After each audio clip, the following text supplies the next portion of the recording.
When you hear the phrase sexual fantasy, it can trigger a range of different reactions. It might make you feel embarrassed, self-conscious, uncomfortable, or perhaps even guilty. Perhaps you even felt a tinge of self-consciousness clicking on this video. If you did, it was obviously outweighed by your curiosity. On the flip side, however, you might experience another range of emotions. You could feel a sense of fascination, curiosity, and a sense of thrill and excitement. What creates these reactions of mixed feelings is often a result of conflict between who you are versus social and cultural stigma.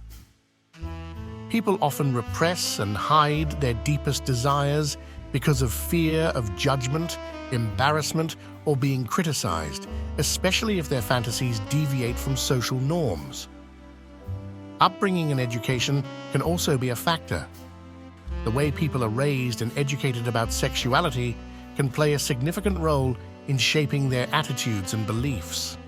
If individuals grow up in environments where sex is a taboo topic or is presented negatively, they may feel ashamed about their sexual thoughts and desires. Portrayals of sexuality in the media and cultural narratives can also shape societal expectations and contribute to the stigma surrounding certain fantasies. People may internalize these messages and feel embarrassed if their fantasies don't align with these representations. In this video, the aim is to look beyond any immediate triggers and societal impositions and discover what sexual fantasies really are, and by extension, what they say about you. According to American psychologist and professor Dr. Ramani Durvasula, a sexual fantasy is simply a story about you, one that you may not be ready to tell. However, it may be of some comfort to learn that not only is having sexual fantasies normal, but they're also very common. More people have them than they'd care to publicly admit, due to all the reasons mentioned earlier. But your fantasies are nothing to be ashamed or embarrassed about. You are not wrong for having them, as it is part of being human. In fact, as long as it is practiced in a safe, trusting, and consensual manner, it can even be a healthy outlet for expression. They have therapeutic qualities in that they help people cope with their current psychological and emotional needs. Psychologist Justin Lehmiller is a researcher at the Kinsey Institute who surveyed over 4,000 Americans. He found that 70% of them reported that their fantasies were born out of curiosity to meet unfulfilled needs or to fulfill a desire that's typically seen as taboo. According to Lehmiller, it's impossible to make blanket statements about the underlying motivations for a particular fantasy because two people could have that same fantasy for completely different reasons. To quote him directly, "Our fantasies are very complex, and the degree of emphasis and focus on sex differs from one person to another because what we find erotically appealing or what turns us on is so incredibly different from one person to the next." To understand what our sexual fantasies mean, it is a good idea to first distinguish them from sexual preferences. A sexual preference refers more to the type of person you are attracted to. For instance, perhaps you prefer blue eyes. Perhaps you find rounder faces and slim bodies more attractive than a stockier build. A sexual fantasy, however, is almost narrative-driven. Perhaps there is an image or scenario in your imagination that is particularly arousing, or even certain phrases and sentences that instantly give you thrills.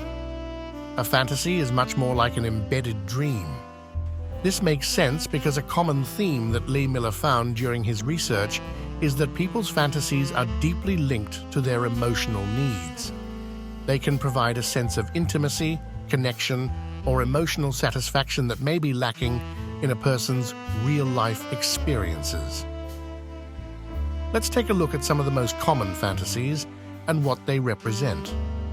First up, a common fantasy that's been made popular by books like 50 Shades of Grey is one that revolves around BDSM or power play. BDSM stands for bondage, discipline, sadism, and masochism.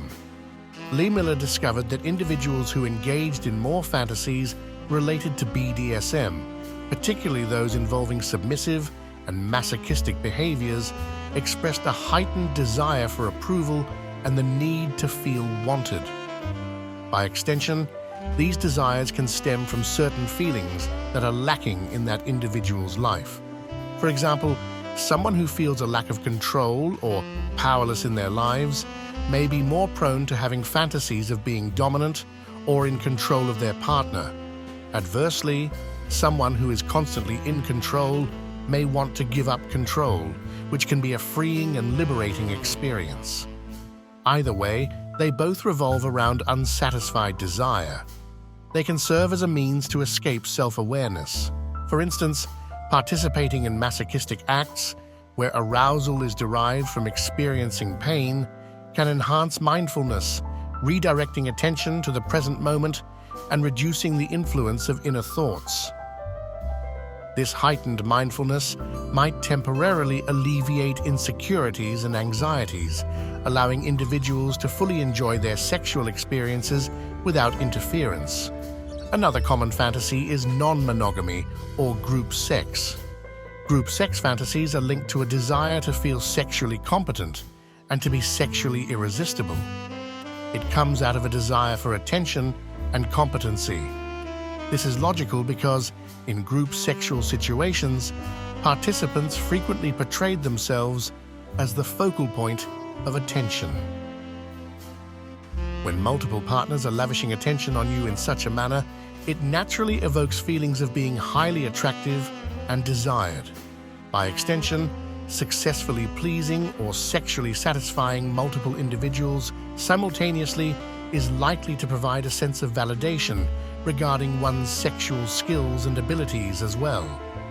Public sex could fall within this category as well, as it also revolves around the desire for attention. Next up, getting intimate with a stranger is another very common fantasy. If your long-term relationship has started to feel a bit routine or dull, the idea of connecting with a stranger might be particularly thrilling for you. This desire often stems from a yearning for the exciting and illicit thrills that may be missing in your life.